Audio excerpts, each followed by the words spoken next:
Hello everyone, welcome in today's video lecture. आपण मागच्या video lecture मध्ये पाहिलं होतं की मेंडेलिव्हजनी पिरियॉडिक टेबल त्याचा जो होता तो कसा सांगितला. त्याचा जो पिरियॉडिक लॉ होता मेंडेलिव्हज पिरियॉडिक लॉ, तो मेंडेलिव्हजचा पिरियॉडिक लॉ पाहिला. त्याच्यानंतर मेंडेलिव्हजच्या पिरियॉडिक टेबल बद्दल थोडीफार माहिती घेतली आणि त्यानंतर आपण पाहिलं मेंडेलिव्हजच्या पिरियॉडिक टेबलचे मेरिट्स आपण पाहिले. आता आपण नेहमी ऐकत आलेलो असतो की नाण्याला दोन बाजू असतात, हेड्स आणि टेल, काटा आणि छापा. तसंच या मेंडेलिव्हजच्या पिरियॉडिक टेबलला पण जसे मेरिट्स आहे तसेच मेंडेलिव्हजच्या पिरियॉडिक टेबलला काही डिमेरिट्स.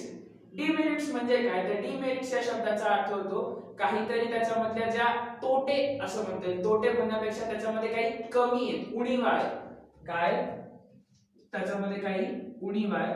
या उणीवा कोणकोणत्या होत्या त्या उणीवा आपण आज पाहणार आहोत. सगळ्यात पहिले सगळ्यात महत्त्वाचा जो काय म्हणते ड्रॉबॅक आहे किंवा सगळ्यात महत्त्वाचा जो डिमेरिट आहे मेंडेलिव्हजच्या पिरियॉडिक टेबलचा तो कोणता, तर पूर्ण जगामध्ये जेवढे एलिमेंट आहेत त्या सगळ्या एलिमेंट मधला सगळ्यात छोटा एलिमेंट कोणता असेल तर तो म्हणजे हायड्रोजन. सगळ्यात छोटा एलिमेंट कोणता असेल तो म्हणजे हायड्रोजन. याचा ऍटॉमिक मास किती, याचा ऍटॉमिक मास असतं 2. याचा ऍटॉमिक मास असतं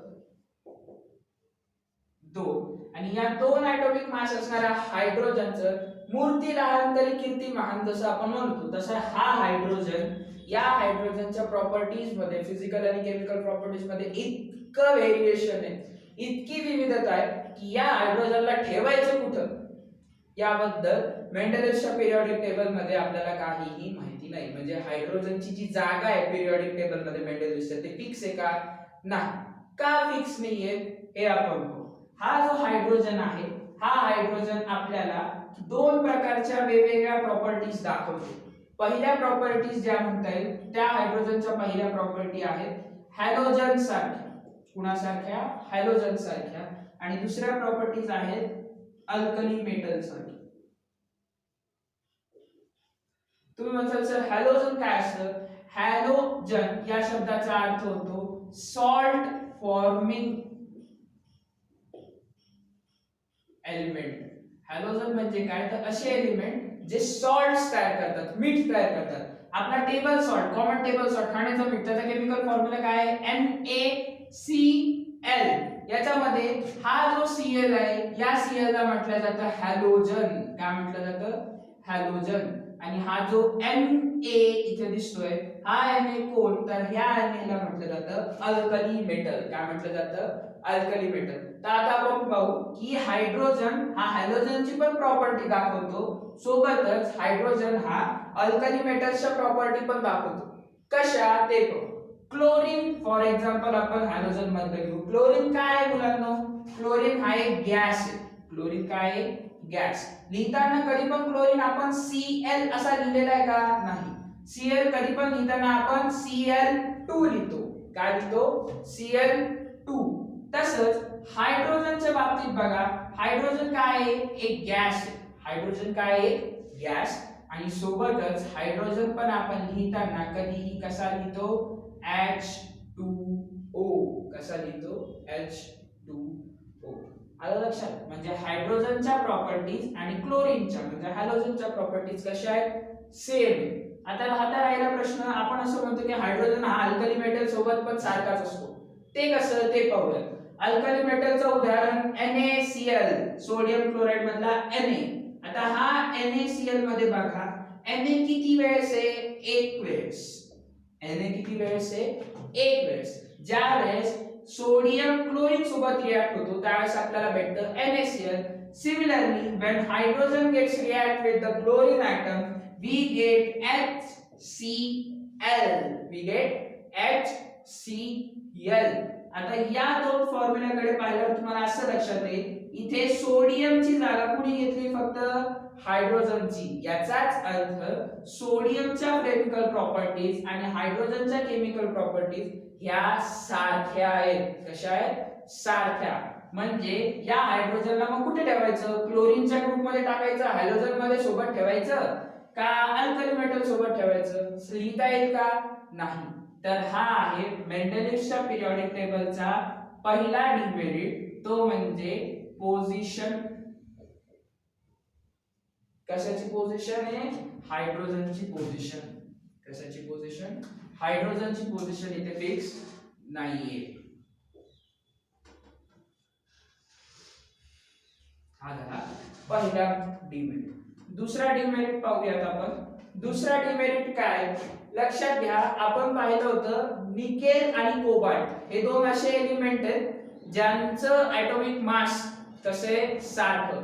सारखं म्हणजे कसं, निकेल आणि कोबाल्ट.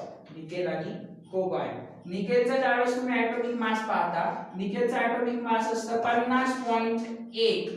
काय 50.1 आणि कोबाल्टचा ॲटॉमिक मास तुम्ही जर पाहिलं तर ते आहे 50.4. 50.1 आणि 50.4 या दोन्ही ॲटॉमिक मासेस कडे जर तुम्ही लक्ष देऊन पाहिलं तर तुम्हाला असं लक्षात येईल की डेसिमल पॉइंटची राईट हँड साइड, डेसिमल पॉइंटची सॉरी लेफ्ट हँड साइड जी आहे ती कशी दोघांची पण इक्वल आहे. डेसिमल पॉइंटच्या लेफ्ट हँड साइडला आपण म्हणतो होल नंबर. काय म्हणतो, होल नंबर. निकेल आणि कोबाल्ट यांच्या ॲटॉमिक मास मध्ये त्या दोघांचे पण होल नंबर कसे सारखे आणि ह्याच्यामुळे निकेलला आधी ठेवायचं का कोबाल्टला आधी ठेवायचं या बाबतीत सुद्धा मेंडेलिव्हच्या पिरियॉडिक टेबल मध्ये या दोन एलिमेंटच्या जागांच्या बाबतीत सुद्धा काय दिसून येतात आपल्याला, वेगवेगळ्या प्रकारच्या अस्पष्टता दिसून येतात. म्हणजे या दोघांच्या जागेबद्दल पण काय तिथे वाद आहे. हा झाला याचा दुसरा डिमेरिट. काय, निकेल आणि कोबाल्ट यांची काय पोझिशन. आता तिसरा डिमेरिट पाहूयात आपण. काल आपण एक मेरिट पाहिला होता, त्याच्यामध्ये असं दिलेलं होतं की मेंडेलिव्हनी दोन एलिमेंटच्या मध्ये रिकामी जागा सोडली होती. कशासाठी, अननोन एलिमेंट साठी. पण विद्यार्थी मित्रांनो तिथं लक्षात घ्या मेंडेलिव्हनी दोन एलिमेंटच्या मध्ये जागा सोडत असताना समजा इथे 21 ॲटॉमिक मास असणारा एलिमेंट आहे आणि इथे 27 ॲटॉमिक मास असणारा एलिमेंट आहे, तर या दोन एलिमेंटच्या मध्ये त्यांनी रिकामी जागा किती सोडल्या होत्या, तर त्यांनी या दोन एलिमेंटच्या मध्ये फक्त आणि फक्त एकच रिकामी जागा सोडली होती. आता मला सांगा 21 आणि 27 या दोन आकड्यांमध्ये फक्त एकच आकडा येतो का, नाही. 22 23 24 25 26 किती, पाच वेगवेगळे आकडे येतात. म्हणजे या जगामध्ये असे किती एलिमेंट असू शकतात की जे 21 ते 27 च्या मध्ये येतील 5 आणि मेंडेलिव्हच्या पिरियॉडिक टेबल मध्ये त्याच्यासाठी जागा मात्र किती आहे, 1. किती आहे, 1. हा झाला मेंडेलिव्हच्या पिरियॉडिक टेबलचा तिसरा ड्रॉबॅक किंवा डिमेरिट. हा डिमेरिट आपल्याला जे हेवी काय हेवी एलिमेंट्स आहेत, हेवी एलिमेंट्स म्हणजे ज्यांचा ॲटॉमिक मास खूप जास्त आहे. For example uranium. युरेनियमचा ॲटॉमिक मास असतो 235 आणि युरेनियमच्या बाजूला मेंडेलिव्हच्या पिरियॉडिक टेबल मध्ये कोण टाकलेला आहे, तर तो टाकलेला असतो सीझियम किंवा त्याच्या आधी कोण टाकलेला आहे तर तो आहे सीझियम. आणि सीझियमचा ॲटॉमिक मास किती असतं, तर सीझियमचा ॲटॉमिक मास आहे 197. आता मला सांगा 197 आणि 235 या दोन हेवी वेट एलिमेंटच्या मध्ये कितीतरी अजून एलिमेंट असू शकतात, हो की नाही. पण या कितीतरी एलिमेंटच्या पॉसिबिलिटीसाठी मेंडेलिव्हने किती जागा दिली त्याच्या ह्याच्यामध्ये, फक्त आणि फक्त एक जागा. आणि हा झाला मेंडेलिव्हच्या पिरियॉडिक टेबलचा तिसरा ड्रॉबॅक, तो म्हणजे व्हॅकंट प्लेसेस फॉर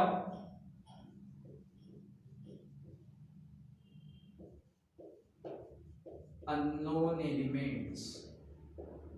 आलं लक्षात. आणि चौथा जो ड्रॉबॅक आहे तो ड्रॉबॅक रिलेटेड आहे आयसोटोप सोबत. कशासोबत, आयसोटोप सोबत. सगळ्यात पहिले आयसोटोप म्हणजे काय, आयसोटोप्स म्हणजे असे दोन एलिमेंट ज्यांचा ॲटॉमिक नंबर हा सेम असतो पण ॲटॉमिक मास नंबर हा वेगळा असतो. आयसोटोप्स म्हणजे ॲटॉमिक नंबर सेम आणि ॲटॉमिक मास नंबर मात्र वेगवेगळे.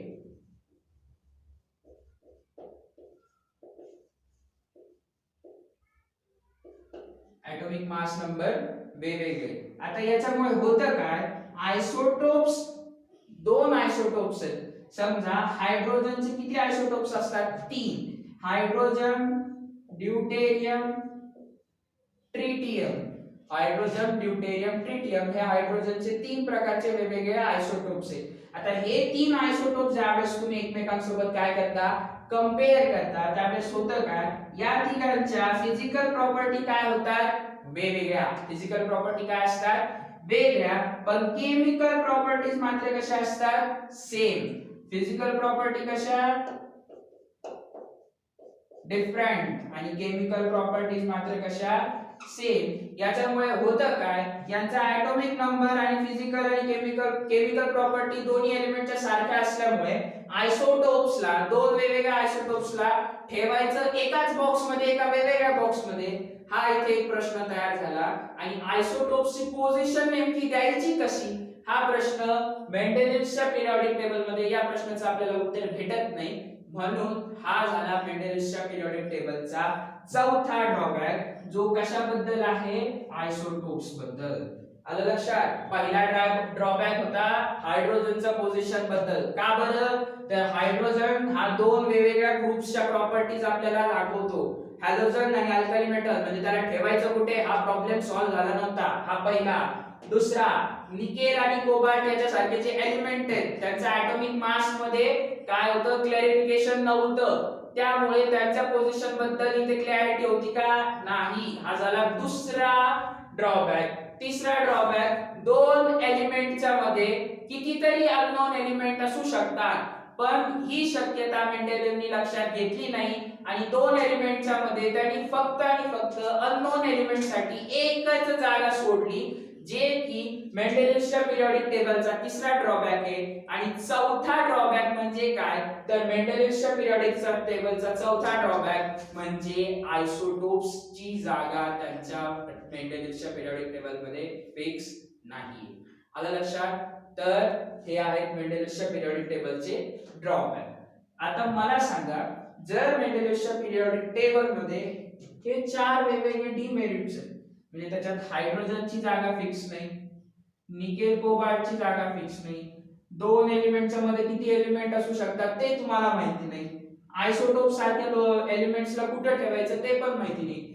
म्हणजे ज्या बेसिक उद्देशासाठी आपण हा धडा शिकायला चालू होतं कोणता एलिमेंट्सचं सुटसुटीत आपल्याला क्लासिफिकेशन करायचं होतं तो उद्देश इथं पूर्ण झाला का नाही म्हणजे मेंडेलिव्हच्या पिरियॉडिक टेबल जरी हा क्लासिफिकेशन ऑफ एलिमेंट्स मध्ये माइलस्टोन ठरत असला तरीही मेंडेलिव्हच्या पिरियॉडिक टेबल किंवा मेंडेलिव्हला एलिमेंटचं क्लासिफिकेशन पूर्णपणे व्यवस्थित करता आलंय का नाही म्हणजे पिरियॉडिक क्लासिफिकेशन अजून आपल्या एलिमेंट्सचं झालेलं आहे का नाही याचाच अर्थ आपल्याला अजून पुढे जायचं पण मध्यंतरी एक गोष्ट या काळात काय घडली तुम्ही एक गोष्ट मला माहित नाही ऑब्झर्व केली आहे का नाही केली आहे आपण आतापर्यंत जेवढे काही लॉज शिकलोय तेवढ्या सगळ्या लॉज मध्ये पहिली स्टेप जी होती ती कॉमन होती काय होती इन्क्रीजिंग ऑर्डर ऑफ atomic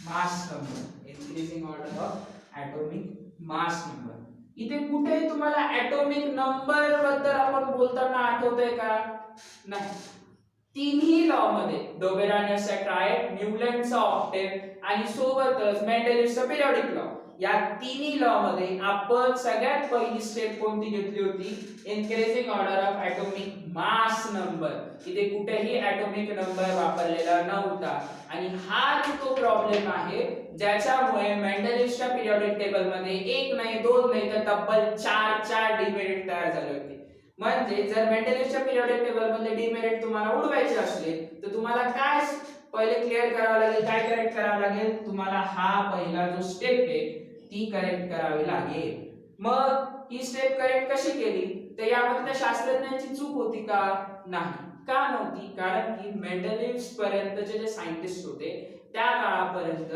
ॲटमचं जे स्ट्रक्चर होतं त्या ॲटमच्या स्ट्रक्चर मध्ये तिथे डाल्टनचं स्ट्रक्चर वापरलं गेलं होतं विद्यार्थी मित्रांनो डाल्टननी काय सांगितलं होतं ॲटम हा एक आहे हॅलो आहे त्याचा न्यूक्लियस कसं असतं हॅलो एक जड हॅलो नाही न्यूक्लियस कसं असतं एक जड गोळा आहे आणि त्याच्या भोवती काही फिरतं का नाही ऍटमच्या आतमध्ये पण काही पार्टिकल असतात हे त्यांना माहिती होतं का? नाही. मग ज्या वेळेस शास्त्रज्ञांना कळालं की ऍटमच्या आतमध्ये न्यूट्रॉन, प्रोटॉन, इलेक्ट्रॉन हे वेगवेगळे काय असतात?